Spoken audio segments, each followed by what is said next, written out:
Hello and welcome to Property Question Time. I'm Stephen Galpin and this is a programme where you can have your property related questions answered by our team of experts. And joining me today for, I don't know how many times, John, is Quite a few, Stephen. Quite a few, isn't it? Quite a few. You keep paying me, so I'll keep turning up. Well, there we go. John Howard, property developer, investor, mentor, and of course, best-selling author. Thank you very much. It's great to be here, as always. Good to have you back, John.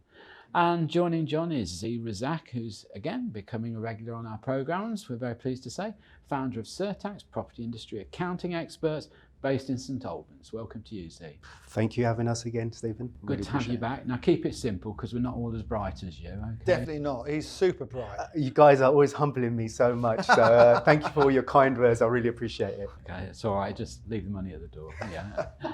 Okay, we're going to start off with you, John. Yes. Is it time to end the green belt policies that have restricted housing development across the UK in order to provide desperately needed housing stock? No. Right, I thought you might say Next that. question. So Greenbelt came in, and I think it's about 1949, 1952, something like that, after the Second World War. And the whole point of it was to protect the most important areas of this country, which is absolutely right. The problem is it didn't just cover, or doesn't just cover, the important sort of landscape areas in the UK. It also covers some rubbish. And let me give you an example. When I was at Cambridge United, we tried to, and I owned the ground, we tried to relocate the club to an area which was a disused waste site. Okay, so it had been used for waste, filled up, and was left dormant, if you like. And technically that was in Greenbelt, and they wouldn't give us planning permission. Now, what is the only thing you can build on Greenbelt? Any idea? No idea. Any idea, Zee? No, I don't know. Park and ride. A park and ride. The council can build a park and ride on Greenbelt, so you can have 3 acres of tarmac and a little building on it, but you can't do anything else. How crackers is that? So the Greenbelt needs to be changed because there's areas that should be in it probably that aren't, and there's areas that are in it that should not be in it. It covers, it wasn't done concisely enough. And who dictates the Greenbelt area? That would be the Secretary of State for the Environment. So everything goes to central government? Yes, so if you want to take something out of Greenbelt, which is, I wouldn't advise you try, some people have been successful, it's super hard, and the decision is made by the minister. Right. So it is very, very tough. I mean, I get people come to me and say, oh, John, this is in Greenbelt, what a great deal. Yeah, great deal of work and effort, and unlikely to be successful. So what would you suggest in its place? Well, I just think it needs to be revised. It hasn't been revised since 1952 or whatever it was. So I mean, it's crazy. You know, it's like all these things. You know, things change, and there's areas, as I said, which are in Greenbelt that shouldn't be, and there's areas that aren't in Greenbelt that probably should be. So you get a project like HS2 that's churning up Greenbelt land all over the country. Yes. And that's different because the minister just writes that off and says that's fine. Is that because you try and do it? It's not easy. Is that because it's called a vanity project? That's because it's a very important project for the UK. Oh right, okay. You're convinced of that, are you? Yeah. And it's not just about London to Birmingham. It's about from there onwards, and it's not just about speed. Well, I thought they'd cancelled it there onwards. No, what they've done, they've sort of, what's the word I'm looking for? Not shelved it. What's the next word to shelved? Put it on ice for the time being, but I think it will be done. Do you mean eventually. politically ditched it? Well, that's one way of looking at it. Yeah, I couldn't possibly comment being a Tory donor as I am. Well, I mean, it started off at 25 billion, and it's only 125 billion now. Governments, by their own admission, will say they are terrible at infrastructure. They shouldn't get involved in it. They should not get involved in infrastructure. They should allow some experts to deal with it, not them, because whatever they do with infrastructure, it's normally 3 or 4 times more in the end. Do you think then, in terms of going back to the green belt and the question that we've been asked, yes. Do you think it ought to be sort of localised? Do you not think the local councillors have got a better idea of what should or shouldn't be green I wouldn't say local, I'd say county councillors. I think the county councils should make new recommendations of what should be in and what shouldn't be in. Because like I said, the example I've given you at Cambridge is absolutely bonkers. Totally ridiculous that we couldn't build a stadium on that site. It's redundant land. It couldn't be used for anything else. It wasn't going to be used for housing. So you're not taking away housing opportunities. And it's still sat there, and it will be sat there forevermore, because technically it's in Greenbelt, although it's the last bit of, if I said to you, you asked 99 people out of 100, is that Greenbelt? They say, you're joking, aren't you? It's just wasteland. So I do think we need to look at the planning sort of regime across the country. I mean, if you go back to these permitted development rights, I mean, okay, it was a government incentive to do. It was initiated by the government, but then you've had all sorts of councils and local authorities trying to find ways of not giving permission. Well, even more so now, because what's happened is in 2012-13, the government were frustrated with the planning departments not granting permission on commercial residential, so they just allowed it, didn't they, Zee? And from then to about 2019-20, it's been very easy to do. But now there's new rules that have come in, and they've actually given the councils more power to say no, in my view. And it's much harder now to get PD, as we call it, than it was before. I mean, people will argue against that, I know, but genuinely I believe it. And also the councils are more, have got much more knowledge and experience of how to stop it as well. Well, I was just going to say, when they do object, a local council do try and sort of perhaps deviate from the directives. Is it the planning committee, i.e., let's be polite and call them amateur planners, or is it the professionals within the authority? I would say it's the professionals who advise the committee. So at the moment, the local communities council, whatever it's called, across the UK, association across the UK, say that 92%, I think, of all planning permissions put in for planning get granted, 92%. Now, that cannot be right. I think what they mean by that, what the association mean, is that any planning that's put in that is recommended by the planning officer gets permission. It's definitely not 92% of all planning applications. That's just ridiculous. Just to add insight, there's two parts I'm seeing. There's one is the alleged targets of 300,000, which is a lot of debate about this. Yes. And those are definitely locally driven to push back by the MPs. Totally, yep. The other bit is around permitted development. I sort of got a slightly different view, because I see a lot of entrepreneurs, especially property developers, coming to me.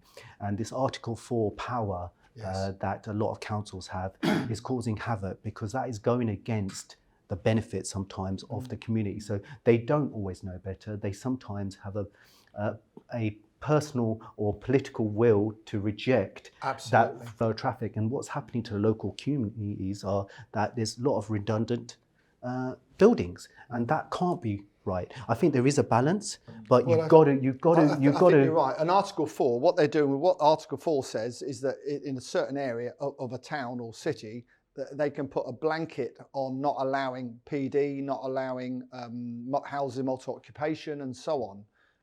You can still apply for planning, but you can apply for planning, but there's a very good chance you won't get it. But they've challenged back on that, haven't they now, John? Because I think Michael Grove, if I can say his name properly. Michael Gove, he rightly said, hold on, you can't do blanket Article 4 anymore. You have to be specific on that street, why. And so this is really quite important. That's the only good thing he's done in the last 6 months, by the way. I'm not going to question on that one. I think you'll have a better view on that. On that note, when we're going to move on to your questions. I think we better, because we might get banned for swearing or something. Right, now, Zee, I've got a question here that I'm quite pleased we've got, because when Zee joins us on the programme, it underlines the need these days, specifically for people going into the property market, sometimes for the first time, to get a good team around them and get good advice from day one, because a lot of these things are irreversible once you've gone down a particular path, and it's very hard to rectify mistakes in this game. And the days of believing that you just go into property and make money are over a long time ago, in my view. So we're very appreciative of your advice, Zee. And the question is this: with regards to accounting for an HMO operation, am I allowed to register for VAT and reclaim the VAT on my expenses paid? I know that in general residential property rent doesn't attract VAT, but in essence, I guess I'm trying to run a sort of hotel, which is a licensed business, and I think I should be allowed to do so.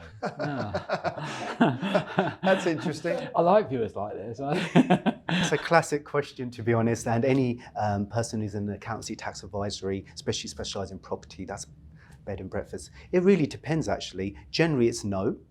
And the reason being is if they're long-term lets. And I emphasise that because normally HMOs, they tend to be more than 28 days. And that's a very important aspect. So that's why you can't reclaim VAT, because it's an exempt supply. That's what the technical phrase is. So no, you can't claim and you can't register your business for VAT because it is considered a residential long-term let, just like your buy-to-lets. They have similar VAT rules. Okay. I'm never really sure, perhaps you know as well, John, does an HMO come under the same planning regime as buy-to-let? In other words, for instance, in Tower Hamlets here, you can't do a let under 3 months, 90 days. Service let.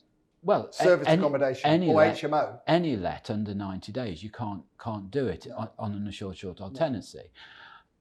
But I wonder with an HMO whether you could actually. I think we've got to be careful between planning and tax. They don't follow the same processes. No. And I think this is a common thing I get with property entrepreneurs, because they obviously have to learn planning because they have to get the building developed. Need to take some good advice, See, on the tax situation, because like Stephen said, if you don't get it right to start with, for instance, if you decide to buy in your own name rather than limited company, I mean, you're the one to advise them on that, depending on their situation. But that can have a hell of an effect further down the line if you then want to swap over. Absolutely, like absolutely. But this VAT is really important, and this is why when we set up group structures, especially for the smarter property investors, especially, we have to make sure we understand what is VATable and what's not VATable. When you talk about service accommodation and furnished holiday lets, that's totally different compared to HMOs and buy-to-lets. Would you get consent to register for VAT for holiday lets and it depends on the particular circumstances. If their turnover is over 85,000, it's compulsory. Right. Okay. Right. So there's no option. But you have to be careful how you're letting out, because there's not only VAT in a company, there's corporation tax implications, especially linked to something. We're going to do a detailed episode on capital allowances, one of my favourite areas. And you have to be very careful how you structure that. And believe it or not, so I get so many, especially now, because the margins are getting squeezed, as you rightly said. That advice is the difference whether you've got a profitable business or you haven't. Tax is so huge now. It's one of your biggest expenses, right? So understanding that and business performance can make a huge difference. Okay, thank you for that. Now that's all we've got time for in this half of the show. So join me again after the break when we'll be asking John and Zee more of your questions. Hello and welcome back to part 2 of Property Question Time. I'm Stephen Galpin and I'm joined by John Howard and Zee Razaq. Welcome back, guys. John, your second question. Do the panel think that the intervention of housing associations in between councils and the need to accommodate is really needed? Was it not better and more efficient when councils had their own housing stock and handled letting it directly? I laugh because, funny enough, I was asked this the other day at an event similar, so I've got the answer here, I think. Jolly good. So, I'm which glad always you helps, have. doesn't it? It makes a change. So it's hard to believe that a Conservative government, which we've had for 14 years, has now allowed 12 years, and probably will be 14, well, won't be any more than 14 in my view, but we'll see, has allowed councils to start building council houses again. Because under Margaret Thatcher, of course, a lot of the houses were sold off, which was a great move by Margaret Thatcher, because anyone who owns their own home normally tends to vote Conservative rather than Labour. So to give them a 30%, 40% discount was unbelievable. So that's what happened in the 80s. You're too young to know that, Zee. That's what happened in the 80s. And then, roll on 30 years, this Conservative government have allowed councils to build council houses again. First time in 30 odd years. Now, the reason for that is because there's such a shortage of housing. And so not only have you got housing associations building social houses, you've also got councils doing the same thing. Now, Where do they get their money from? And mainly from Zee. And people like Zee because, and you, Stephen, the taxpayer. So Homes England, which was set up, 5-6 years ago, and who I borrowed £20 million off, don't worry, I've paid it back. And thank you to all the viewers who have paid tax, because that was your money they lent me, and I've paid it all back. But the Homes England lend billions of pounds a year to local authorities and councils. And that's how proactive this government have been towards social housing. People think that because it's a Conservative government, they're not. They are. They've been really, really supportive. And it'll be very interesting when Labour get in, if they do in 2 years' time, whether they support Homes England or change it.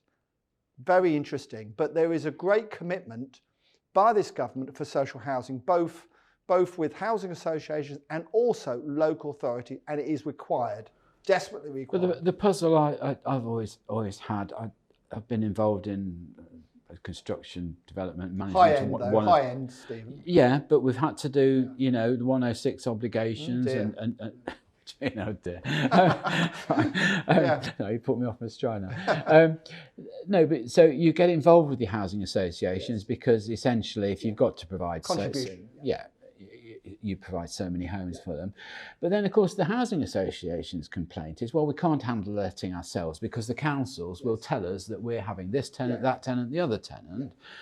The councils get frustrated because sometimes the housing associations resist that or resist a certain type of tenant, perhaps a particular problem type of tenant and wise. So it all just turns into a bit of a mishmash. And it occurs to me that when I was young, there was a very clear distinction. There was private housing estates and council estates. Yes. But as often as not, those people in the council estates often looked after their homes better than some of the private ones. Now the modern way is to mix the two tenures up, and even in blocks of flats, which I think is a problem. And I always go for what's called a commuted payment. So if I have to negotiate with a council because we're doing a scheme large enough for social housing to be a requirement for social housing, I try and negotiate what's called a commuted payment, which is giving them a sum of money so they can invest that money elsewhere. Because in a block of flats, I don't think it works. No. I think in housing, in houses, it clearly works much better, and that's what we tend to do. I mean, I think it's often the subject of bad management. I mean, you've only got to look out the window here and you'll see some of that social housing blocks. There's washing on the balconies, there's bikes on the balconies, prams, all sorts of things. Look at the private blocks and that's not there. Well, that's not allowed on the private blocks because the leases say so. Well, it says so on the council ones too, but nobody takes any notice. That's poor management then, isn't it? Exactly, it's poor management. And also not having facilities elsewhere for them to put these bikes and everything else as well. Stephen, it's not always the tenant's fault. Can I add a bit of insight to this? Because I'm a bit fortunate. I had a lot of experience working in this industry where we worked for a joint venture between a housing association and a private entity. And it actually worked really well. We actually turned around and made a bit of profit for that organisation. And what they did a bit differently to others was they actually understood private enterprise and combined it with public goals. That's unusual. And that was, that was unusual. But that was really quite powerful because what they ended up doing is we had a program to repair and maintenance the stock because it was just debilitated to say that, dilapidated the technical word. The other aspect was they actually had an investment program, putting kitchens, bathrooms in, and we could then get economies of scale and get private investment and actually manage the costs and make it efficient. And this was actually improving the stock and therefore keeping it up to the right level. Because what happens a lot of times is social housing, specifically council houses, the stock deteriorates and nothing happens. And eventually it gets to a state that no one wants to live there. It's actually hazardous for people to live there who've got any health conditions. And this is so if you leave it solely to the public sector, that's what happens. When you have a private and you've got a profit element, and we live in that society where that's what drives people, you'll get the efficiencies. And I think you need that balance. No, I can see that. And I don't think that's a bad thing at all. But, in my experience of working with housing associations, it is time consuming and quite difficult at times. Not always, and but it can be. Yeah, okay. Complex subject, but there we are. Zee, your question. I live 50% of my time in the UK and 50% of my time in Dubai. Because I prefer to have my rental expenses, etc., management fees billed to me in Dubai, my letting agent says I must pay an automatic overseas landlord tax retention, which they deduct from my rental income. Is this right? It's about 25% altogether, and it's making it difficult for me to meet my mortgage costs. Love that question, and that is a very common question these days, especially with the current economic climate that we are, where people are moving abroad and still got a portfolio in the UK. It is right to a certain point. You do have basic rate tax withheld, and that's 20% at the moment. I guess it's an admin charge on top of that, and I think we're talking about that. But how you got to do it, you've got to look at 3 parts. If I can quickly break this down. First, you have to evaluate, are you actually a non-resident? Are you a non-UK tax resident?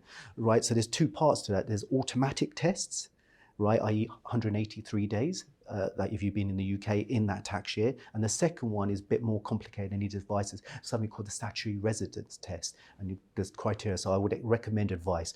Assuming that you are a non-UK tax resident, because from the question may not be the case if it's 50-50, right, is then you have to, the letting agent, a default position is they have to withhold. Or if you've not got a letting agent, the tenant, which hardly ever happens, right? Not many tenants are going to let you know. How does that work? That's what they're supposed to do if you're overseas. But there is there's a solution, and we love giving value, don't we, John, on this show? We do. So the value is there's 2 ways of actually minimizing and making sure that you still get the gross rent. And the way you do it is either, first of all, you fill in something called a NRL 1I form, bit technical, and that helps you report it on a self-assessment. Therefore, you get gross. You do need to have some advice whether you apply to that. Another way is, if you still get a personal allowance, and that's quite a complex subject in itself, is that you can apply and get something called an R43. So there's another form. If you do that, and then HMRC won't withhold or ask you to get tax withhold at source. So what would you do? You'd show your letting agent the consent from revenue? Correct. Correct. And that once you've got that, but the first one isn't straightforward that they just give it to you, because they look at your history, and therefore you do need an accountant tax advisor who understands that area. But it could be beneficial, because you rightly said earlier, a lot of people holding back 20%, especially with the margins how they are, they probably make a loss, right? Am I allowed to ask a question, Steve? You are. I'm taking your job over for this split second or two. Please do. And that is, what happens if the money is paid into a UK bank account, not a foreign bank account? If the rent is paid into a UK bank account, does it matter then if you're not in the UK for 50% of the year? Really good point there. It matters. It doesn't matter with the bank account, because it's your tax residential status that should affect it. Whether you get it in the UK or abroad, a lot of people still get it in the UK. They don't tend to get it paid abroad, and that's where this problem rises, because it's your tax resident status that drives it. Right. I'm just wondering though. There he says 50% of his time here and 50% in Dubai. Yeah, you're probably resident in neither, are you? To be honest with you, I don't feel too sorry for him. Very good question Steve has asked, because you can actually be a tax resident of more than one country in a year, because how the rules work. So you could have I gave the simple test. Can you choose which revenue department you want to deal with? No, but because it's UK income, because it's property, you still have to pay tax in the UK, and that's been the case for a few years. So it doesn't really matter. The only issue is the country that you're in, do you get double taxation? And I think we'll deal with that separately. And that's a fun, complex question itself. Good idea. Okay, well, look, there we are. That's all we've got time for today. So a big thank you to John Howard and Zee Razaq for coming in. Thank you both very much. Always indeed. good fun to work with Zee. Yeah. John always humbles me as huge value. I'm always listening. Well, what I'm interested in, we've got some really good answers, and thank you very much indeed. Pleasure. Okay, so good to see you both. I'm Stephen Galpin. Join me again next time on Property Question Time.